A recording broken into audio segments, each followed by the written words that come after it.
오늘부터 교회에 관하여서 배울 것입니다.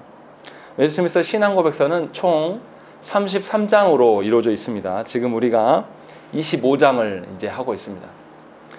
그런데 25장부터는 주로 교회에 대해서 이야기를 합니다. 25장은 교회를 직접적으로 말하고 26장은 성도의 교제를 교회됨으로 말하고 27장과 28장과 29장은 성례에 대해서 말합니다. 세례와 성찬이 무엇인가를 말하고 있고 30장은 교회의 권징을 설명해주고 31장은 교회의 회집에 대해서 말씀합니다. 그래서 무려 33장 중에서 7장이나 교회에 대해서 고백합니다. 이것 말고도 21장은 예배에 대해서 말씀을 했습니다. 그래서 전반적으로 보면 33장 중에서 무려 8장 가까이 계속 교회에 대해서 고백을 하고 있습니다. 왜 이렇게 신앙고백서에서 주로 교회를 다루는가 라는 것을 우리가 한번 생각을 해봐야 돼요. 신자의 신앙과 믿는 바의 모든 것은 교회로부터 나오고 교회로부터 세워져 간다는 것입니다. 그런 점에서 신자는 교회를 떠나서 존재할 수가 없어요. 그래서 우리가 개혁주의 교회라고 하면 항상 하나님 중심, 성경 중심, 교회 중심, 이것을 이제 언급을 하는 것이죠. 그만큼 신자에게 있어서 교회에서 자라가고 성장하지 않으면 그건 신자가 될 수가 없는 것입니다. 이 말이 무슨 말이냐면 교회 안에서 초신자부터 교회 안에서 계속 자라가면서 직분을 받고 직분을 통하여서 교회의 아픔과 괴로움과 어려움들을 알아가고 그래서 교회를 세워져 가는 그 과정을 다 경험하면서 자라가야 되는 것이죠. 그런데 현대 교회에도 현대 성도들은 어떻게 하냐면 대형교회 가기를 좋아해요. 교회의 핵심 멤버가 되어서 교회 안에 어려운 점과 연약한 점이 무엇인지를 본인이 떠안고 살아가는 걸 굉장히 싫어합니다. 그래서 실상은 교회를 잘 몰라요. 그런데 대부분의 사람들이 자신이 본 것을 토대로 교회다라고 말한다는 것입니다. 교회를 오해해서 아는 사람이 어떻게 신자일 수 있겠습니까? 교회를 오해해서 자기 판단대로 아는 사람이라면 교회를 모르기 때문에 자신의 믿는 바가 무엇인지도 잘 알 수 없다는 것입니다. 그래서 대부분의 현대 그리스도인들은 어떻습니까? 교회에서 다스림대로 순종하지 않아요. 아무리 말씀을 가르쳐 놨어도 본인의 정서에 어긋난 자기의 감정에 변화가 생기면 언제든지 자유롭게 교회를 떠나버리는 것입니다. 이것은 교회에서 자기의 정체성을 발견한 사람이 아닙니다. 이것을 흔한 말로 교회아라고 이야기합니다. 나는 교회에서 존재하는 것이다 라는 것이 모든 신자들에게 있어야 되는 것입니다. 그런데 대부분의 성도들이, 특히 한국교회 성도들은, 우리 시대의 성도들은 교회 안에서 자신을 발견하려고 하지 않습니다. 자기가 만들어 오는 가정 안에서 자기가 발견되기를 원하고, 아니면 자기의 사업체에서, 아니면 세상 속에서 자신이 발견되어지기를 원합니다. 그래서 교회의 다스림에 수긍하지 않아요. 그러나 교회가 회개하였고 부흥 시기의 교회들의 모습을 살펴보면 교회가 이 정도까지 개개인에게 관여하고 가정의 일들, 대소사까지 전부 관여하고 있었구나라는 기록들이 계속 나온다는 것입니다. 그런 점에서 전혀 다른 것이에요. 우리가 아는 청교도들도 신앙의 자유를 찾아서 미국 대륙 건너가서 제일 먼저 무엇을 했습니까? 자기의 집을 짓기 전부터 예배당을 지었어요. 왜냐하면 자신의 정체성과 자신의 존재의 모든 것이 교회에 있다고 보기 때문에 이것을 토대로 그들이 살아갔어요. 그래서 교회가 외곽으로 밀려나는 구조가 아니라 항상 마을이 형성되게 가장 중심부에 예배당이 있었다는 것이죠. 이것이 교회의 역사 가운데 늘 그렇게 존재해왔다는 것입니다. 그런 점에서 우리가 교회를 어떻게 보고 있느냐라는 것은 굉장히 중요합니다. 현대, 특히 한국 교회의 대부분 사람들, 또 교회를 다니지 않은 분들도 교회를 뭐로 간주하냐면 사람들의 모임으로 간주합니다. 이게 큰 병폐예요. 그래서 사람들이 합의 보고 결의한 바를 근거로 교회가 존립하고 교회가 목적을 바꿀 수 있다라고 믿습니다. 그래서 교회의 주인이 하나님이 되도록 내어주지를 않습니다. 교회에 속한 모든 목사로부터 목사 위에 노회장, 총회장 다 할 것 없이 전부 다 하나님의 주인 밑에 있는 사람들이, 그러면 하나님의 어떠하심이 세워지는 것에 있어서 자기를 포기할 수 있어야 돼요. 그런데 교회가 와해되고 무너지고 쪼개져도 포기하지 않고 끝까지 자기 고집을 부르는 사람들이 교회 안에 직분자로 남아 있습니다. 다시 말하면 교회의 직분자들이 교회를 사람들의 모임으로 전락시키고 있는 것이 한국교회의 현실입니다. 최근에 우리 교단 총회에서 행하는 것도 마찬가지예요. 대대로 장로교회에서 그리스도의 능동적 순종을 전부 인정했는데 유별나게 우리 교단만 그것이 아니다라고 이야기하고 사람 서철원 씨를 따라서 마치 그것이 정당한 것처럼 이야기해요. 그러면 장로교를 하지 말고 탈퇴해야죠. 웨스트민스터 신앙고백서에서 분명히 그리스도의 능동적 순종을 언급하고 있음에도 불구하고 이들은 이것을 믿지 않아요. 그리고 그것을 총회의 결의로 통과시키는, 교회가 얼마나 타락했는가를 보여주는 것이 올 총회의 모습이에요. 그런 식으로 한국 교회가 교회의 존재와 목적을 하나님께 두지 않고 사람의 결의로 처리해버리는 것입니다. 그러니까 사람들이 헌법을 만들어가지고 그것에 근거해서 결의를 하면 그냥 땅땅땅 끝나는 거예요. 이건 교회가 아닙니다. 분명하게 교회의 존재와 존립과 목적은 사람에게 있지 않습니다. 교회는 사람이 만든 조직이 아니라 하나님께서 만드신 공동체예요. 성부께서는 아들 대신 예수 그리스도를 통해서 교회를 세우시고 보존하시고 인도하십니다. 그래서 예수님은 마태복음 16장 18절 말씀에 뭐라고 그러셨냐면, 또 내가 네게 이르노니 너는 베드로라. 내가 이 반석 위에 내 교회를 세우리니 음부의 권세가 이기지 못하리라 라고 말씀하십니다. 예수님께서 친히 당신의 교회를 세우시겠다라고 하신 거예요. 누구한테 위임하신 게 아니에요. 친히 세우시겠다라고 분명히 말씀하신 거죠. 그래서 그리스도의 몸인 교회는 삼위 하나님께서 세워가시는 교회라는 것입니다. 그런데 로마 교회, 천주교는 어떻게 이해하냐면 베드로라는 교황이 교회의 주도권을 쥔 것처럼 말해요. 그래서 교회의 결정이 성경보다 우위에 있습니다. 그래서 로마 교회 회의의 결과들을 보면 어쩔 때는 그리스도를 부정했다가 어쩔 때는 인정하는, 교황의 결정에 따라서 오락가락하는 그런 역사를 갖고 있습니다. 그러나 분명하게 사람이 교회의 주인이 아닙니다. 한국교회의 가장 큰 병폐는 총회장이 마치 무엇인가 우두머리 된 것처럼 다 지옥 백성입니다. 노회장이요? 총회장이나 노회장은 회의 때만 있고 없는 것이 장로교의 원리예요. 그런데 회의가 끝나도 파회를 했음에도 불구하고 내가 총회장이네, 또 내가 작년에 총회했고 그 작년에 총회했을 때 내가 증경 총회장이네, 증경 노회장이네, 이렇게 말하는 것은 교회의 주도권을 하나님께 있지 않다고 인정하는 것밖에 되지 않습니다. 이런 더러운 병폐들을 분명히 걷어내야 돼요. 그렇지 않고는 교회가 아닙니다.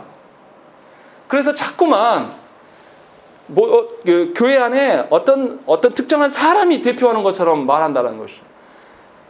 이렇게 이야기하면 총회만, 노회만 문제 있는 것처럼 생각하는데 개개의 교회도 마찬가지입니다. 개개의 교회도 목사가 모든 것을 결정하는 것이냐, 성도들도 목사의 불의함을 보고 항거하지 않아요. 가만히 있습니다. 왜냐하면 사람의 어떠함으로 발견한다는 것이죠. 이것이 저국교회 안에 가장 큰 병폐예요.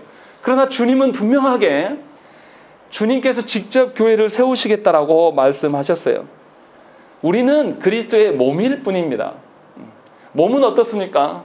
머리가 시키는 대로 행하는 존재예요. 머리가 주인이고 몸은 그 몸의 명령대로 따라가는 것이죠. 그래서 머리인 그리스도께서 몸인 교회를 세우시기 위하여서 오늘 말씀에 있는 것처럼 11절 말씀, 어떤 사람은 사도로, 어떤 사람은 선지자로, 어떤 사람은 복음 전환자로, 어떤 사람은 목사와 교사로 삼으셨다라고 되어 있는 것입니다. 교회가 사람의 손에 달려있는 것이 아니라 이러한 직분자들은 원래 어떤 사람이냐면 본질상 진노의 자녀였습니다. 원래 죽었어야 될 자들이에요. 그런데 그리스도께서 그들에게 은혜를 베풀어 주심으로 말미암아서 그들을 변화되었고 이제는 그리스도의 몸에 접붙여져서 그리스도의 몸으로 서 있는 것이에요. 그러면 누가 주인입니까? 예수께서 주인이 되셔야 돼요. 예수께서 주인이 되게 하시려면 어떻게 해야 됩니까? 말씀 안에서 교회됨을 말하는 것을 벗어나면 안 됩니다.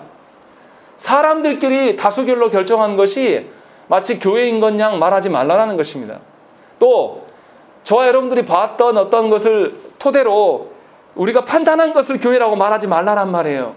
이거는 엄청난 오류고 하나님께서 말씀하신 교회됨도 아니라는 것입니다.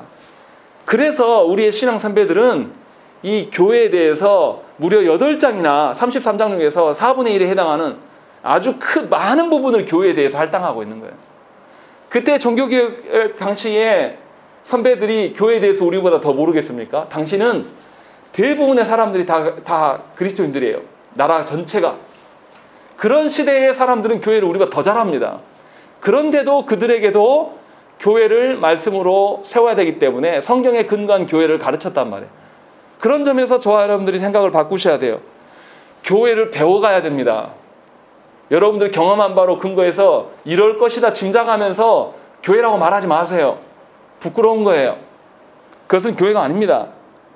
교회는 그리스도께서 세우셨고 또 다스리시고 하나님의 영광을 목적으로 인도하시는 공동체입니다. 그래서 교회의 정체성은 그리스도를 떠나서 본질을 말할 수가 없습니다. 또 교회의 특징도 그리스도의 성품을 닮아가는 것이지 그리스도의 속성을 떠나서 교회의 됨됨이를 말할 수가 없다는 것입니다. 이런 분들이 있어요. 교회가 구제하고 사랑을 베푸는 것이 교회의 본질이다라고 말한 분이 있는데 그거 아니에요. 미안하지만 주께서 우리에게 명령하신 것은 구제하라고 명령하신 게 아닙니다. 복음 증거하고 세례를 주어서 하나님 나라 되게 하는 것이 목적이에요. 이것이 없으니 아무리 구제하고 선한 일을 하면 그게 무슨 교회입니까? 그런 제가 한 예를 든 거예요. 그런 것들을 토대로 교회를 말하지 말라는 거예요. 제가 제일 어이없는 것은 뭐냐면 한국 교회 안에서 교회 와서 제가 실제 우리 교회에 방문하신 분이 했던 이야기를 들었어요. 이 교회 와보니까 유아실이 없네. 이 교회 와보니까 뭐가 없네. 그것이 교회입니까? 그거 있으면 교회고 그거 없으면 교회가 아닙니까? 이런 말도 안 되는 기준들을 가지고 교회랍시고 이야기를 하고 있네 없네 이야기하는 것 자체가 코미디예요. 삼위 하나님이 우리 가운데 계시는가, 삼위 하나님이 말씀하시는 그 근거로 교회를 세워가는 것인가, 이게 가장 중요한 이야기입니다. 그런데 이게 빠져 있어요. 그래서 우리의 신앙 선배들은 뭐라고 그러냐면 1항과 2항에 지금 반복적으로 나온 단어가 있습니다. 그게 뭐냐면 보편적이다라는 이야기가 나와요. 1항에서도 보편적인 우주적인 교회는 무용적이다라고 말하고 2항에서도 유형교회는 복음 아래에서 또한 보편적이다라고 이야기를 하는 것입니다. 도대체 보편적이라는 것이 무엇일까라는 것을 우리가 한번 생각을 해봐야 돼요. 왜 우리의 신앙 선배들은 이 보편성을 강조했을까라는 것을 우리가 생각을 해봐야 되는 것입니다. 지금 웨스트민스터 신앙고백서가 작성된 무렵에 영국에서 이게 작성됐는데요. 영국의 상황을 생각을 해봐야 됩니다. 영국이 어떤 상황 가운데 있었냐면 교회라고 하는 공동체가 세 부류가 있었습니다. 당시에 로마 교회와 그 다음에 영국 성공회 국교회가 있고 그 다음에 우리가 아는 장로교회가 있었어요. 그래서 다 교회라면 어느 교회나 그리스도의 보편성과 그리스도의 어떤 특징들을 갖고 있어야 되는 것이죠. 그런데 이 보편성이 찾아보기가 어렵습니다. 왜냐하면 로마 교회는 아까도 말씀드렸지만 그리스도보다 사람, 교황을 앞세우고 하나님의 말씀보다 교회의 결정을 우위에 두었습니다. 그래서 교황이 결정하면 모든 것이 법이에요. 마치 한국 교회가 타락해서 총회의 결정이면 모든 것이 성경적이다라고 말하는 것과 똑같다는 것입니다. 그러나 어떠한 인간도 그리스도 앞에서 주인이 아닌 자가 없습니다. 우리는 다 모순덩어리예요. 사람은 온전히 그리스도께 순종하며 그리스도께서 배워야 돼요. 그리고 교회의 직분을 순종하는 측면에서 감당해 나가는 것뿐이지 우리가 무엇을 만들어가고 세워가고 뭔가 개척해 나가는 것이 교회가 아니란 말이죠. 그리하여 모든 교회에는 그리스도가 계셔야 돼요. 그래서 그리스도께서 모든 교회의 보편적인 기준이 되어야 한다는 것입니다. 그런데 로마 교회는 그렇게 하지 않고 있었다는 것이고, 또 로마 교회만이 아니라 영국 국교회, 성공회가 있었는데 이 성공회는 늘 말씀드리지만 헨리 8세가 자기 아내를 버리고 싶어서 로마 교회 간섭에서 떠나고 싶어서 자기의 국가교회를 본인이 새로 창설한 겁니다. 그래서 이제 본인이 영국의 안에서 있는 교회들을 그래도 교회 하면 통일성을 다 보편적인 교회성을 갖고 있어야 되기 때문에 영국 국교회가 뭘 한 거냐면 교회의 보편성은 예배의 의식에 있다라고 하면서 예배를 정해버려요. 딱 이 모양대로 해야 된다라고 하면서. 그러니까 영국 안에 있는 로마 교회나 성공회나 이 장로교회나 똑같이 예배 의식이 다 똑같아야 된다라고 하면서 이것을 법으로 정해놓고 이것을 강요합니다. 이것이 영국의 상황이에요. 그래서 교회라고 했을 때 예배의 형태로 무엇인가 기준을 세우려고 했다는 것입니다. 그때에 이들의 핍박에 대해서 못 견딘 사람들이 메이플라워를 타고 청교도들이 미국으로 건너간 것이 1620년의 일이에요. 그러니까 교회됨을 이야기할 때 종교의식이나 어떤 그런 보여주는 외형이 기준이 될 수가 없고, 또 교회의 직분의 어떤 하이러키로 인해서 어떤 구조상으로 인해서 그 직분자들이 교회의 결정권을 가진 것도 아니라는 것입니다. 그런데 역사 속에서는 늘 이것에 대한 혼동이 있어요. 보여지는 사람 중심으로, 또 보여지는 제도 중심으로 다 교회를 생각을 했다는 것입니다. 그래서 이것에 대해서 우리가 생각을 바꿔야 돼요. 교회는 교회의 정체성을 분명히 확고해야 됩니다. 그래서 모든 교회 안에 보편적인 모습이 있어야 돼요. 참 제가 안타깝게 생각하는 것은 교회의 본질과 속성을 이야기할 때에 성도들이 이것을 몰라요. 이단과 정통 교회의 구분점이 뭐냐라고 해도 목사님들도 많이 모릅니다. 삼위일체 하나님과 기독론에 대한 것이 벗어나면 이단이에요. 이 기준조차도 한국교회는 없습니다. 그냥 남들이 이단이라고 하면 이단이라고 생각하고, 이단성이 있는 것과 이단은 다른 건데 이것도 대한 구별도 없어요. 그냥 다 말해버리는 것이죠. 우리 시대들의 교회들은 어떻습니까? 우리 시대의 교회 성도들도 성경적인 입장으로 사고하지 않습니다. 우리 시대는 이미 계몽주의적, 인간중심적인 사고가 팽배합니다. 또 과학의 진화론을 다 믿어요. 그래서 이것이 보편적 사고가 되었습니다. 하나님의 신비를 믿기보다는, 하나님의 신비는 우리 두뇌로 이해가 됩니까? 안 됩니까? 안 돼요. 우리가 이해하지 못하고 우리가 느끼지 못하는 것은 없다고 치는 거예요. 그래서 많은 성도들이 어려운 일을 당하면 하나님의 뜻하신 바에 대해서 염두하지 않고 자신이 결정한 걸로 인해서 좌절하고 낭망하는 것입니다. 이것이 뭐냐면 교회됨에 근거해서 생각하는 것이 아닙니다. 하나님이 그리스도를 통하여서 세우신 교회됨으로 교회를 바라보는 것이 아니라 자신이 해온 익숙함으로 인하여서 교회를 평가하고 있는 겁니다. 그러니까 교회가 질서가 없는 것이죠. 최소한 우리가 다툼이 있고 의견이 다르더라도 우리가 삼위 하나님 앞에서 생각해 봅시다, 이 말 나오면 우리는 다 어떻게 해야 됩니까? 내가 생각하고 내가 주장했던 걸 다 내려놔야 돼요. 이게 정상이에요. 이게 교회란 말이에요. 그런데 한국 교회는 그러지 않습니다.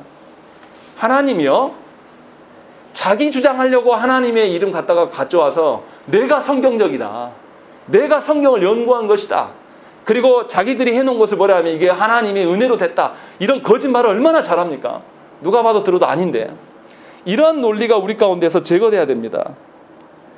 분명히 교회는 삼위 하나님께서 주인이 되셔야 되고, 삼위 하나님께서 주인이시기 때문에 삼위 하나님이 우리에게 계시하여 주신 말씀에 근거해서 교회됨을 찾아야 되는 것입니다. 그래서 교회의 본질과 속성이 무엇인지를 우리가 알아가야 되는 것입니다. 그런데 여기서 균형이 필요해요. 너무나 지나친 교회의 본질만을 강조해서, 그럼 어떻습니까? 제가 어려워하는 부분이 바로 이 부분이에요. 성도들에게 여러분이 본 바가 교회가 아닙니다, 성경적인 교회로 돌아가야 됩니다라고 말하면 기존에 자신들이 해왔던 성도들이 뭐라고 생각하냐면 너만 잘났어, 너만 그렇게 살아 하면서 분리주의자처럼 취급을 해요. 교회의 분열됨이 초래되는 것이죠. 안 바꾸려고 하는 거예요. 우리의 전통이, 우리가 몇 대 예수를 믿었는데 또 한국교회 130년 전에 뭐 어쩌고 저쩌고 하면서 전통을 강조하는 무리들이 있어요. 그래서 교회에 대해서 우리가 생각을 할 때 제엄정 가르치면서도 그들을 포용할 수 있는 마음을 가져야 돼요. 너무나 엄밀성만을 따져서 그러지 못한 자들에게 기다려주지 않고 그들을 잘라내는 방식으로 갈 수는 없다는 것입니다. 분명히 부족하고 아직 변화의 필요성을 못 느끼는 그런 형제들에게도 교회의 형제됨을 인정하면서 하나님께 맡기며 그들에게 그리스도 사랑으로 품어주고 개혁해야 될 필요성을 계속 강조하면서 가야 되는 것입니다. 그래서 우리 시대의 교회의 개혁은 참 어렵습니다. 교회가 교회다운 면모가 없는데도 이것에 놀라는 사람이 일단 없고, 그 교회됨에 대해서 타락함에 대해서 지적하면 어떤 반응이냐면 너만 잘났어. 그래 너만 똑똑해. 너만 거룩해. 라고 하면서 거절을 하고 그러함에도 그들에게 계속 형제됨을 보여야 하기 때문에 굉장히 어렵습니다. 그런 점에서 우리가 교회됨을 세워갈 때에 많이 배워야 되고 또 그 배운 것에 대해서 거절하는 자들에 대해서 어떻게 포용할 것인가를 두 가지를 다 생각을 해야 돼요. 그래서 우리의 신앙 선배들도 교회에 대해서 무려 8장에 걸쳐서 계속 강조하면서 가르쳤다는 것입니다. 그것을 간과하시면 안 돼요. 그러니까 신앙생활 하는 것은 배워서 하는 거예요. 그냥 여러분들 마음대로 해왔던 방식대로 와가지고 그냥 와서 그냥 교회에 와서 예배에 참여하면 다 되는 그런 게 아니에요. 좀 깨어나셔야 돼요. 배우려고 하고 하나님 앞에서 내가 바르지 못한 정체성이나 본질이 있으면 계속 개선해 나가는 거예요. 우린 죄인이니까요. 그것이 반드시 필요하다는 거죠. 그래서 하이델베르크 53원에서는 뭐라고 하냐면 보편적 교회에 대해서 이렇게 이야기합니다. 거룩한 보편적 교회에 관하여 당신은 무엇을 믿습니까? 답. 나는 하나님의 아들이 세상의 처음부터 마지막 날까지 모든 인류 가운데서 영생을 위하여 선택하신 교회를 참된 믿음으로 하나가 되도록 그의 말씀과 성령으로 자신을 위하여 불러 모으고 보호하고 보존하심을 믿습니다. 나도 지금 이 교회에 살아있는 지체이며 영원히 그러할 것을 믿습니다. 무슨 이야기합니까? 예수 그리스도로 말미암아서 태동되었던 교회가 미래에도 그럴 것이고 그럼 이 교회됨은 어디서 찾을 것이냐? 하나님 주신 말씀과 말씀을 깨닫게 하시는 성령 안에서 교회됨을 찾아갈 것이다.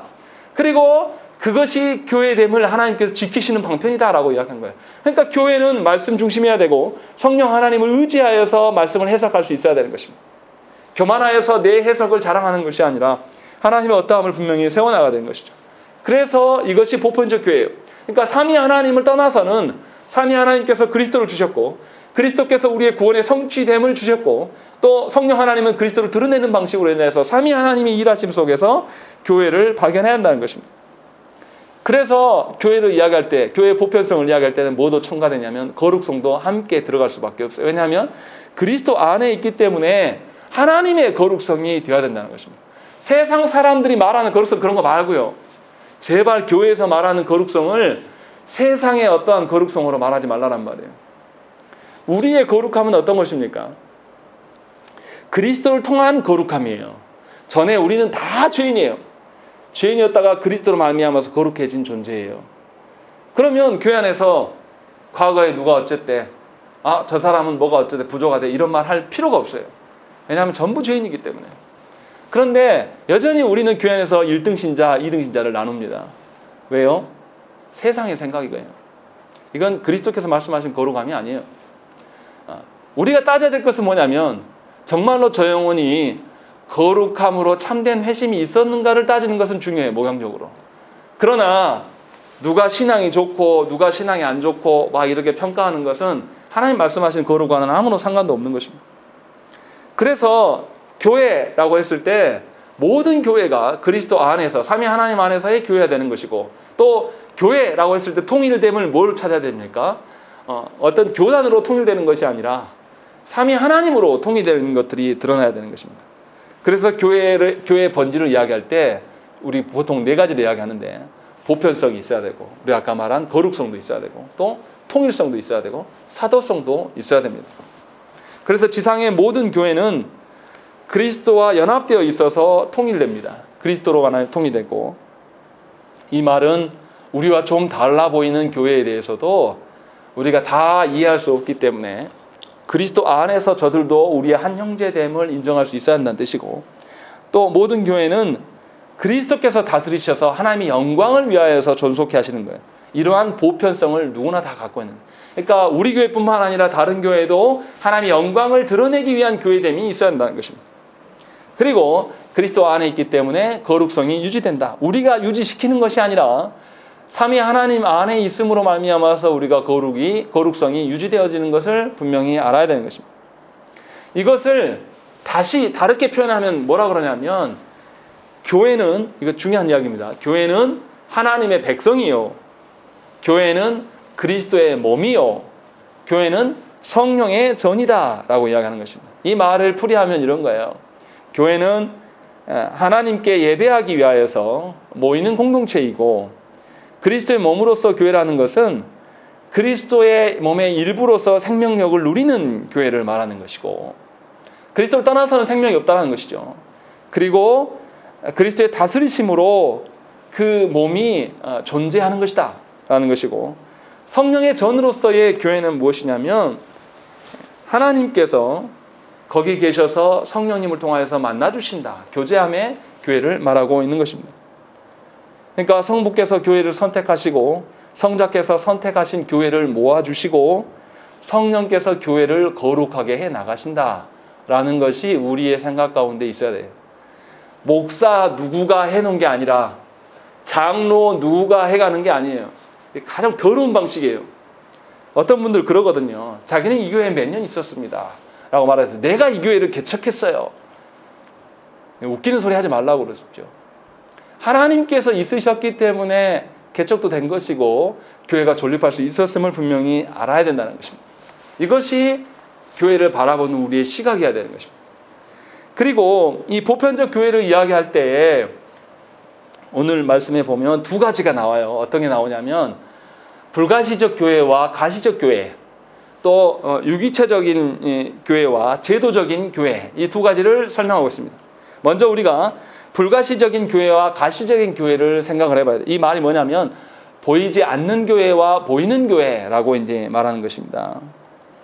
이제 오해하지 말아야 될 것은 뭐냐면 보이지 않는 교회라고 말하는 것은 뭡니까? 하나님께서 말씀하시는 교회예요.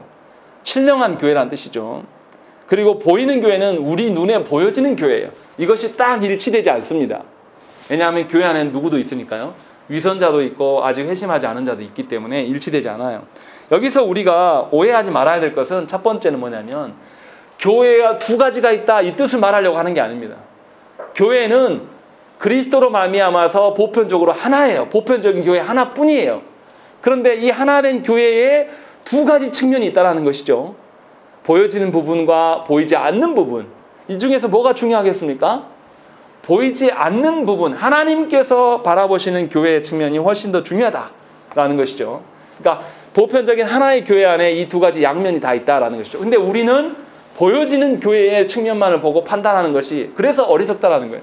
그래서 그런 식으로 교회됨을 바라보면 안 된다라고 말씀드린 거죠. 그리고 두 번째로 아까 말씀드렸지만 보여지는 교회와 하나님께서 보시는 보이지 않는 교회가 일치되지 않는다라는 것입니다. 그래서 우리는 하나님께서 보시는 교회 되기를 힘써야 돼요. 그러면 하나님께서 보시는 교회, 우리 눈에는 보이지 않는 그 교회를 어떻게 이루어가는 것입니까? 하나님의 말씀하신 대로 교회를 세워가야 되는 것이죠. 내 경험에 근거하여서 내가 교회 몇 군데를 뉴스도 보고 찾아가서 보니까 A 교회 멋있더만, A 교회 진짜 좋은 교회다, 그 교회에 흉내내야 되겠다, 이건 정신 나간 일이에요. 한국 교회가 늘 그렇게 해왔습니다. 목회자들이 답답한 게 뭐냐면 성경 속에 말하는 교회를 찾는 게 아니라 두 날개 뭐 유명하다더라 그럼 전부 그 교회 가서 배웁니다. 또 무슨 전도법 하면 전부 몰려가서 그거 배우려고 해요. 제발 성경 속의 교회나 배웠으면 좋겠어요. 그게 아니고 보여지는 어떠한 것으로 교회를 다 판단해버립니다. 그래서 성도들도 닮아서 어떻게 하냐면 대형교회 목사는 아주 거룩하고 영성이 있는 목사, 그리고 시골에서 시대부대에게 잡게 하는 목사는 아무 의미도 없는 목사처럼 간주하는 거예요. 그리고 교계에서도 교계 안에 있는 총회 일들 많은 거 전부 대형교회 목사들이 다 해먹습니다. 이거는 보여지지 않는 하나님이 보시는 교회를 다 간과한 겁니다. 아무도 인정하지 않아요. 그러면서 교회의 어떠함을 이야기해요. 근데 미안하지만 한국 교회 먹칠하는 사람들 누굽니까? 물론 적은 교회도 있지만 대부분 다 대형 교회들입니다. 대형 교회들 때문에 문제가 생기고 그들의 교회됨이 없기 때문에 다 무너져 나가는 것이죠. 우리 후배된 젊은 목사님들의 생각들은 대형 교회는 없어져야 될 교회라고 생각을 합니다. 대부분 다 그래요. 한 목회자가 몇 명이나 목양할 수 있겠습니까? 목양을 제대로 한다고 생각하면 한 목사가 어떻게 몇만 명씩을 목회합니까? 말이 됩니까? 그럼 부교육자 두면 된다고요? 그렇지 않아요. 부교육자들이, 대형교회 부교육자들이 뭐 100명, 200명 많습니까? 보통 3, 400명, 500씩 많대요. 누가 누군지도 몰라요. 성도들도 반기지 않습니다. 목사가 집에 오는 거를. 1년 연중에 행사합니다. 이것은 목양도 아니고 교회도 아니에요. 분명하게 보이지 않는 하나님이 보시는 그 교회의 특성들이 우리 가운데 있어야 될 것들을 분명히 기억해야 돼요. 그래서 우리가 구성하는 교회의 한계가 무엇인지를 인정할 수 있어야 되는 것입니다. 그리고 세 번째, 보편적 교회에 불가시적인 면과 가시적인 면이 있다는 것을 우리에게 적용한다면 우리가 볼 때에 좋은 교회라고 결정지어서는 안 돼요. 참된 교회는 누가 보시고 결정하셔야 됩니까? 하나님께서 결정할 수 있어야 된다는 것입니다. 이것을 우리에게 적용하면 뭐냐면 아까 말씀드린 대로 교회 안에 1등 신자가 있고 2등 신자가 있는 것처럼 이렇게 나눠서는 안 되는 것입니다. 미안하지만 교회 안에 헌금도 많이 하고 많이 섬겼던 분들 중에서 형편없는 신앙을 갖고 있는 분들이 참 많아요. 제가 부교육자 때 뭔가 교회 안에서 기물 해놓고 그 기물 한 거를 피아노 오르게는 했는데 자기 자녀들 외에는 못 치게 해요. 그게 무슨 교회 위에 일한 것입니까? 오히려 교회를 망가뜨리는 것이죠. 이러한 일들이 한국 교회 안에 버젓이 존재합니다. 그래서 교회는 누가 무슨 기물을 하는 거 그렇게 하면 안 돼요. 그냥 헌금만 하고 어떻게 집행되는지 그 사람이 몰라야지 그에게 은혜입니다. 분명히 하나님 앞에서 누가 참된 신자고 누가 어떠한 것인가를 하나님께서 결정하실 수 있다는 여지를 늘 남겨놓고 우리는 겸손해야 돼요. 우리가 함부로 판단해서는 안 돼요. 그러나 판단을 해야 될 때가 필요합니다. 왜 그렇습니까? 모든 신자가 목양을 받아야 돼요. 그의 신앙이 바른지 바르지 않은지를 목양적 차원에서는 반드시 판단을 해야 됩니다. 그래서 누가 성숙한 자이고 누가 성숙하지 못한 자인가, 누구는 어떤 면에서는 성숙하고 어떤 면에서는 성숙하지 못한 것인가, 이것을 구별해내야지 말씀을 주고 계속 자라나게 할 수가 있는 것입니다. 그러한 측면에서, 그러니까 그 영혼이 하나님 앞에서 정직하게 자라가게 하기 위한 판단은 필요해요. 그러나 그것이 아니고 다른 목적으로 이 사람은 나하고 친하니까 저 사람은 나하고 친하지도 않고 목회자한테도 잘 안 하더라, 이런 방식으로 나누는 것은 아주 잘못된 방식이에요. 분명히 이런 부분에서 우리가 고쳐나가야 되는 것입니다. 그래서 우리는 하나님 앞에서 다 서 있는 자들이 되어야 되는 것입니다. 겸손함이 있어야 돼요. 아무리 교회 안에서 수십 년이 있었고 자신이 잘 섬겨왔다 할지라도 하나님 앞에서 우리는 늘 오류가 있는 자들입니다.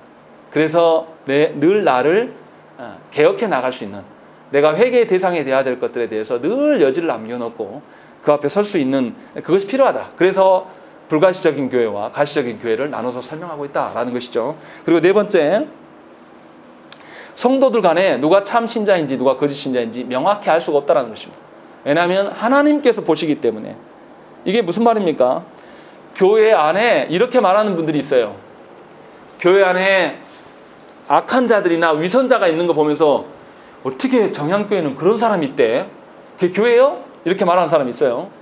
그런데 예수께서도 말씀하셨어요. 알곡과 가라지가 있을 때 가라지를 뽑으라고 했습니까? 그냥 내버려 두시라고 했습니까? 내버려 두라고 그랬어요. 교회 안에 위선자가 있을 수 있다는 것입니다. 이것에 대해서 너무 놀랄 필요가 없는 겁니다. 그런데 우리는 교회 안에 하나의 흠도 없으면 안 된다고 생각하는 것이죠. 이것은 뭐냐면 보여지는 교회가 전부인 양 생각하는 거예요. 보이지 않는 교회가 있기 때문에 누가 참된 신자인지 아닌지는 하나님만 아셔요. 명확하게. 목회자는 하나님을 의지해서 그럴 것이다 라고 짐작하면서 틀릴 가능성을 놓고 있지만 하나님을 의지해서 성도들을 목양해 가는 것뿐이에요. 그 점에서 분명히 우리가 여지를 남겨놔야 됩니다. 그래서 우리 스스로 누구를 판단하면서 누구를 정죄하는 일에 대해서 항상 여지를, 나는 틀릴 수 있다. 나는 틀릴 수 있기 때문에 언제나 내가 틀렸으면 속히 내가 내려놓고 교정하겠다라는 마음이 있어야 되는 것입니다. 그게 없으면, 그게 없는 사람을 직분자로 세워놓으면 교회가 어떻게 되겠습니까? 자기가 맞다라는 것을 계속 입증하려고 하다 보니까 어거지를 쓰는 거예요. 그리고 불법을 조장하고 자기 편이 아닌 사람은 다 내쫓아내는 거죠. 이건 교회가 아니에요. 사람의 모임이고 그 사람이 주인 되려고 하는 것이죠. 이것을 우리가 분명하게 알아야 된다는 것입니다. 그래서 위선자가 발견되었다고 놀랄 것이 아니라 위선자가 교회 안에서 발견되면 교회는 바르게 그를 지도할 수 있도록 협력해야 돼요. 목회자가 그를 목양할 수 있는 여건을 만들어주도록 성도들이 협력해서 그를 위해서 합심해서 기도해야 되고, 그가 하나님 앞에 회개할 수 있는 그런 것을 만들어가는 것이 참된 교회고 아름다운 교회인 것이지, 어느 누구 하나도 흠이 없고 무흠하고 이런 교회는 지상에 없어요. 그렇기 때문에 교회 안에 위선자가 나타나는 것에 대해서 놀라지 마십시오. 물론 교회 안에 위선자가 나타나면 애통해야죠. 우리가 슬피 울면서 하나님 앞에 회개함이 있어야 되겠죠. 그런 점에서 여지를 두셔야 되는 것입니다.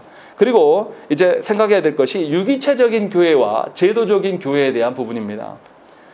보편적인 교회의 본질에 관련해서 유기체적인 교회와 제도적 교회를 언급을 합니다. 이 두 가지 유형이 교회에 따로따로 존재하는 것이 아니라 함께 존재하는 것입니다. 이게 무슨 말이냐면 유기체적인 교회라는 것은 우리는 그리스도의 몸으로서 교회예요. 예수께서 포도나무 비유를 말씀하셨죠. 그래서 세상 속에 있었던 가지가 이제 예수 그리스도 안에서 접붙여짐으로 말미암아서 우리가 교회된 자들이에요. 그래서 우리는 유기체적인 그리스도의 몸에 붙어 있을 때 살아있는 교인입니다. 그리스도의 몸에서 떨어져 나가면 우리는 바로 썩어서 죽을 수밖에 없다는 것입니다. 이러한 유기체적인 특성이 있다는 것이죠. 그러니까 성도라고 했을 때 성도는 항상 어떻게 되어 있습니까? 그리스도에 접붙여져 있는 상태가 되어야 돼요. 그래야지 생명이 있고 그래야지 자라갈 수가 있는 것입니다. 그러니까 우리 자신을 유기체적으로 우리 모두가 그리스도 안에 다 붙어있는 존재인가를 연합되어져 있는가를 늘 살피는 것. 이것이 우리의 가장 기본적인 토대가 되어야 되는 것입니다. 그리스도께서 말씀하시는데도 계속 내 핑계를 대고 나의 어떠함을 꾸미려고 하고 핑계하려고 하는 것은 그리스도 안에 없다는 뜻이에요. 그래서 분명히 유기체적인 교회됨을 먼저 생각을 해야 돼요. 그래서 성도는 어떻습니까? 유기체적이라는 것은 뭐예요? 자, 보세요. 예수님께만 붙어 있으면 된다는 뜻이 아니에요. 예수님께 붙어 있음을 어디서 확인할 수 있습니까? 10계명의 원리를 생각해 보세요. 1계명부터 4계명은 하나님과 언약 백성의 관계를 설명하죠. 5계명부터 10계명은 무슨 이야기합니까? 사람들 사이의 관계를 설명하고 있는 거죠. 그러니까 하나님 그리스도 안에서 붙어 있음, 그리스도 안에 붙어져 있음을 어디서 확인하는 것이죠? 성도들 간의 관계에서 그리스도 안에서 붙여져 있는가를 확인하는 거예요. 그게 뭐냐면 성도의 교제입니다. 이게 너무나 중요한 것이에요. 그러니까 성령 안에서 성부와 성자와 함께 하시는 것처럼 분명히 교회 안에는 성도의 사귐과 교제가 있어야 된다는 것입니다. 사도신경에도 이게 나오죠. 성령을 믿사오며 거룩한 공교회와 그 다음에 뭡니까? 성도가 서로 교통함을 먼저 설명을 하고 있는 거예요. 성령 하나님께서 우리를 연합되게 하심이 분명히 있어야 한다는 것이죠.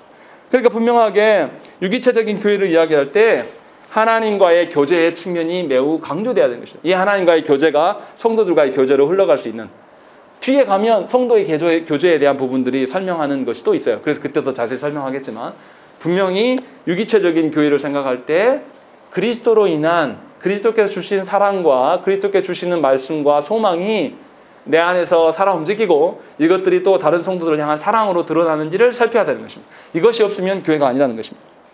그래서 교회 안에서는 삼위 하나님과의 교제와 성도의 교제가 존재하는 것이고 또 그리스도의 사랑으로 일치되는 일들이 드러난다는 것입니다. 그래서 교회의 유기체적인 측면을 생각해야 돼요. 한 교회 안에 유기체적인 측면과 제도적 측면 다 있다는 뜻입니다. 이제 제도적인 측면을 생각해야 됩니다. 제도적인 측면은 어떤 것이냐면 그리스도의 몸으로서 살아있는 존재들이 전제가 되어 있는 것이 그 다음에 제도적인 측면을 생각해야 돼요. 그리스도 안에서 연합되어 있고 성도 안에 교제가 없는 자들에게 직분을 주면 어떻습니까? 직분자가 교회를 말아먹어요. 이것이 제도입니다. 그러니까 교회 안에 제도가 제도답게 바로 서려면 뭐가 있어야 됩니까? 그리스도의 토대가 먼저 선행이 돼야 돼요. 제도가 중요한 것이 아니라 그리스도 안에서의 그리스도와 연합되어짐, 말씀의 일치가 먼저 있는 것, 말씀으로 교제함이 교회 안에 있을 때에 제도가 제 기능을 할 수가 있는 것입니다. 그러니까 이것을 총회나 노예로 적용해 보면 헌법이 다가 아니에요. 성경에서 말씀하시는 삼위 하나님의 질서가 우리가 안에 무너져 있으면서 헌법을 세우면 헌법을 고쳐야지 성경을 고칠 수 없지 않습니까? 성경적이지 않은 것은 멈춰야 돼요. 그러니까 제도적인 것은 뭐예요? 그리스도의 몸됨을 실제적으로 눈에 보이게끔 구체적으로 구현해 나가기 위해서 하나님께서 제도적인 교회의 모습을 만드신 겁니다. 그러니까 참된 신자라면 그리스도 안에서의 유기체적인 특성을 함께 생명을 누리고 있으면서도 제도권 안에서의 신앙생활을 설명할 수가 있어야 되는 것입니다. 한국교회 성도들이 이것이 개념이 없습니다. 그냥 자기 기분 나쁘면 안 나와버려요. 그 제도를 존중하지 않는 것이죠. 그래서 전도 이렇게 우리 아파트에도 그런 분들이 많은데요. 나 옛날에 교회 나갔대요. 그리고 하나님도 믿는데요. 그런데 교회가 썩어서 안 나간다. 얼마나 교만합니까? 하나님이 세우시고 하나님께서 종말까지 이끄신다고 약속하셨는데 본인이 교회가 아니래요. 그거는 예수 안 믿는 겁니다. 본인이 안 믿겠다고 선언한 거예요. 그리고 자기 마음대로 교회 안에서 공적인 예배라는 제도를 설치해놓고 그것 안에서 예배드리도록 하나님께서 허락하셨는데 우리 어떻습니까? 아, 나 공무원이고 나 뭔데 코로나 때문에 교회 안 나가. 나 그냥 온라인으로 드릴 거야. 자기가 마음대로 제도를 바꿔요. 그리고 아, 오늘은 무슨 일이 있어서 오늘 예배 못 나가요. 이렇게 말하는 거. 이것은 하나님께서 말씀하시는 제도적인 측면을 무시하는 것입니다. 분명히 우리의 불완전함을 하나님께서 아시고 이 제도적인 기관을 통해서 하나님의 복음이 전파되게 하시고 그 복음 안에서 복음됨이 무엇인지를 발현해낼 수 있도록 하나님께서 제도적인 권한을 주셨다는 것입니다. 그래서 성도는 이 유기체적인 측면과 함께 제도적인 측면을 바르게 세워가야 되는데 제가 볼 때 한국교회 안에서는 제도적인 측면만 무지하게 강조해요. 유기체적인 측면을 강조하지 않습니다. 제도적인 측면이 세워지려면 유기체적인 측면이 먼저 있어야 돼요. 성경적인 교회가 무엇이며 그리스도 안에서 연합된 것이 무엇인가, 도대체 직분자는 무엇인가에 대한 개념이 없는데 직분을 세워놓으면 교회가 산으로 갈 수밖에 없는 것입니다. 그래서 저와 여러분들이 유기체적인 교회가 무엇인지를 말씀을 통해서 바르게 배워야 되고 그것을 배운 자에게 뭘 가르쳐야 되냐면 교회 안에 제도로 세우는 헌법을 배워야 되는 것입니다. 헌법의 정신이 정말로 성경적인 것을 계속 타진해보고 맞지 않으면 그것을 고쳐나가야 돼요. 그런데 정치 목사들은 헌법에서 만들어 온 것이니까 지켜야 된다고 말하는 이들이 있어요. 이상한 거죠. 제도적인 측면이 더 유기체적인 것보다 더 유익이 있다라고 말하는 것입니다. 이것은 교회를 병들게 하는 것이에요. 그래서 오늘 우리가 생각해야 될 것은 무엇입니까? 보편적인 교회라는 것은 무엇이냐? 그리스도 안에서의 교회다. 그래서 교회는 하나님의 집이고 예수 그리스도의 몸이며 성령 하나님의 전이다 라고 이렇게 말씀했어요. 그런 측면에서 하나님이 보시는 교회가 되기를 우리가 소망해야 돼요. 보이지 않는 교회의 특성들을 성경을 통해서 배워야 되고 보이는 교회를 보이지 않는 교회, 하나님 보시는 교회의 특성으로 바꿔가야 되는 개혁이 우리 안에 있는 것이죠. 그리고 또 제도적인 교회 형태를 이루어가는 것이 제도가 전부가 아니라 제도적인 교회가 건강하게 세워질 수 있도록 그리스도 안에서 유기체적인 교회됨을 또 말씀으로 바르게 배워가면서 세워가야 된다는 것입니다. 그래서 저와 여러분들이 신령한 일에 우리가 힘써서 온전한 그리스도의 몸으로 자라가야 된다는 것입니다. 오늘 말씀에도 본문에도 그게 나와요. 12절과 13절에 이는 성도를 온전하게 하여 봉사 일을 하게 하며 그리스도의 몸을 세우려 하십니다. 제도권인 교회를 세우는 것이 아니라 그리스도의 몸을 세우겠다라고 분명히 말씀하고 있는 것이에요. 우리 교회가 중요한 게 아니라 내 교회가 중요한 것이 아니라 그리스도의 몸을 세우는 것. 그리고 13절에 우리가 다 하나님의 아들을 믿는 것과 아는 일에 하나가 되어 온전한 사람을 이루어. 이 온전한 사람이 뭐겠습니까? 머리 대신 예수 그리스도에 붙어있는 온전한 머리와 몸이 일치되어 있는 이러한 사람, 이러한 것이 교회가 되어야 된다. 그래서 그리스도의 장성한 분량이 충만한 데까지 이르리니 라고 됩니다. 이렇게 자라가야 되는 것이 교회다라고 우리에게 설명하고 있는 것입니다. 그러니 이제 오늘 정리하면 이런 거죠. 우리가 교회에 대해서 생각할 때에 내가 경험하고 본 것을 교회의 전부라고 말하지 말라는 것이 이게 이제 맞지 않다는 거 다 아실 거예요. 성경에서 말하는 교회됨을 찾아야 되고 성경에서 말하는 교회됨을 나에게 적용하고 또 우리 교회에 적용하고 노예와 총회에 적용해서 개혁해 나가야 돼요. 장로교다운 면모, 성경적인 교회다운 면모가 없는 제도들은 다 거쳐야 나가야 돼요. 없애야 됩니다. 이것에 대한 개혁 정신들이 성도들 각각에게 다 있어야 되고 목회자들 또한 그것을 갖고 있어야 돼요. 그랬을 때의 교회가 개혁되어져 가고 조국 교회의 타락상이 하나둘씩 봉합되어져 갈 수 있어요. 지금은 너무나 교회 안에 위선자가 많습니다.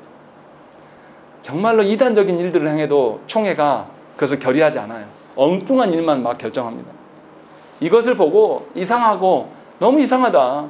총회를 비난할 것만이 아니라 이 총회를 위해서 우리가 기도해야 되고 우리부터 깨어서 하나님의 말씀과 하나님의 법 질서가 무엇인지를 배워가야 되는 것입니다. 그래서 우리 안에서 하나님이 보시기에 기쁜 교회 되기를 위해서 여러분들이 기도하셔야 돼요. 그리고 또 하나님이 보시기에 합당한 교회 되기 위해서 열심히 성경을 공부해 나가는 것입니다. 그래서 이제는 정향교회 안에서 내가 경험한 것을 근거로 교회를 말 안 했으면 좋겠어요. 제발. 늘 말씀드리지만 아무리 말씀드려도 성경에서 말씀하는 교회됨을 말하는 것이 아니라 자신의 경험한 바를 말하는 분들이 너무 많아요. 그것을 내려놓으시고 성경에 근거한 교회됨을 우리가 고민하고 그 일을 하나님께 맡기며 걸어갈 때에 하나님은 우리를 기뻐하실 것입니다. 우리가 이루지는 못할지언정 우리가 소망하며 하나님께 간구해 갈 때 하나님이 들으시고 삼위 하나님께서 우리를 변화시켜 갈 줄로 믿습니다. 함께 기도하시겠습니다.